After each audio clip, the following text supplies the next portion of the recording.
I don't know about worldwide, but I've noticed in Houston, just like I said a few minutes ago, that it's really flourishing. For a long time, we only had one printmaker in Houston, and that was a place called Little Egypt. And then it started flourishing again. We have Rice University that has a great printing department. University of Houston, Texas Southern. There's 2 or 3 studios. That's individual studios there that you can go and you can print monoprints, which is just one print.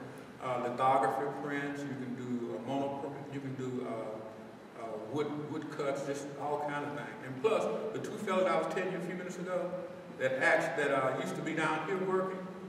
I had a show down at another university about 5 years ago, and met those 2 fellows.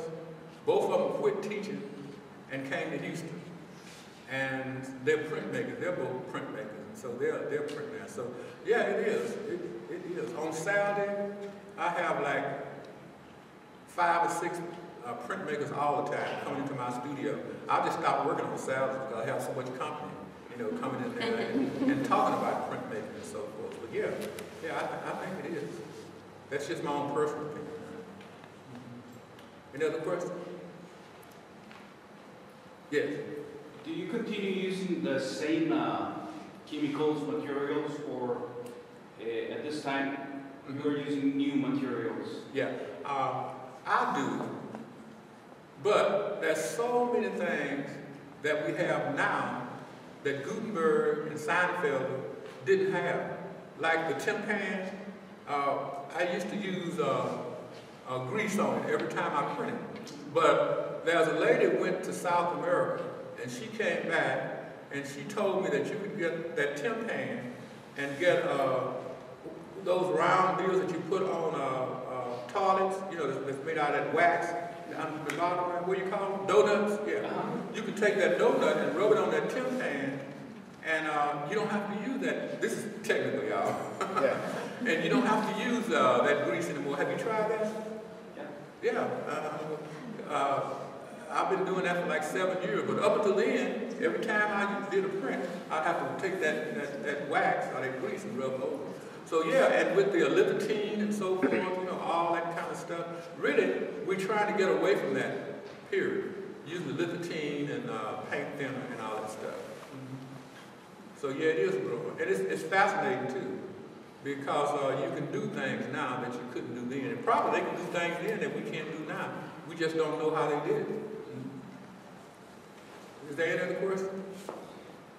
And the type of stone that you prefer, yellow, or are you working with gray? There's different types of stone. Y'all talking technical stuff. These people in the front, they don't. But hey, who knows? Stones come in different colors. Like the blue stone is supposed to be the hardest stone. You're supposed to get better images. I don't know about that. I just found the size and so forth, and I just use it. But yeah, you do have different colors. Now, the best stones come from Bavaria. But there are some in California and so forth. In Mexico, there is some people that, as I understand it, print on marble. Yes. And they do good prints on marble. In fact, we have a show now. What is it? DeSoto. Yeah, everything is DeSoto. We have we have a show of his prints. DeSoto is a Mexican printer. He's about 80-something years old now, but he is the best printer in the world. He's retired now.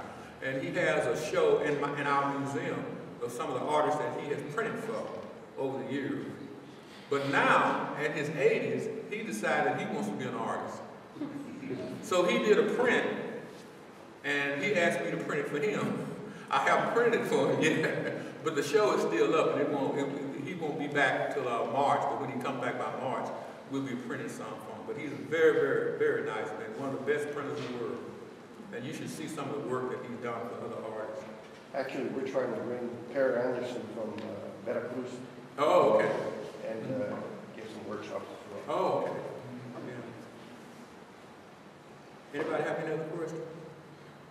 Well, it was so nice to be here we thought, I didn't know whether we were going to get here because in Houston, the weather was so bad.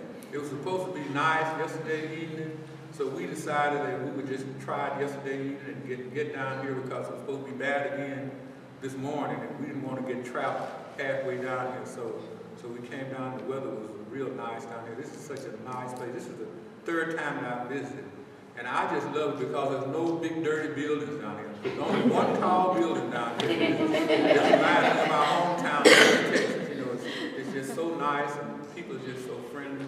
So I enjoy it. I would like to maybe come down one day when the students, they say they have like 100 students a week to come down.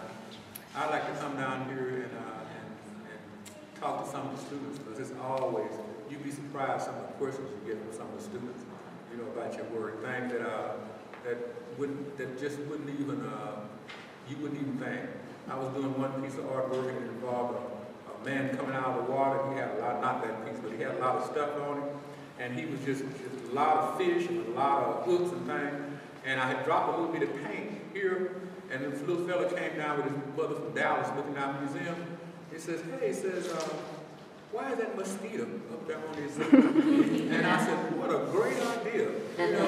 So I drew a mosquito there because he had all this stuff. And I drew the mosquito with red, you know, his butt would be red with blood. And so whenever somebody saw that piece, they said, oh, hey, that's a mosquito there, you know. So kids are that way. They're just honest and pure. Well, if there's no more questions, I thank you for coming, and I look forward to seeing you. And hey, just Google me by all my heart. Thank you.